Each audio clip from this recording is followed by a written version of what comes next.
سوال ہے کہ امام ضامن کا مصرف بتائیے. امام ضامن کیوں؟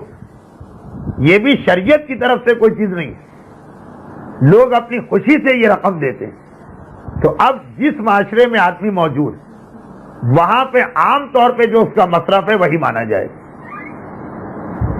یعنی کوئی شرعی رقم تو نہیں ہے یہ خمس کی طرح سے، یہ تو لوگ اپنے دل سے خوشی سے دیتے ہیں کہ مسافر خیر و عافیت سے پہنچ جائے.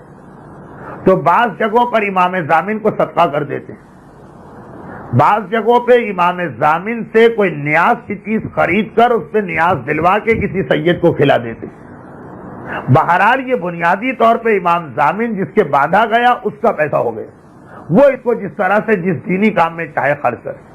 لیکن یہی دو مصرف ہیں، بلکہ سب سے بہتر یہ سمجھیے امام ضامن کا کہ کسی کو صدقہ کر دیا جائے.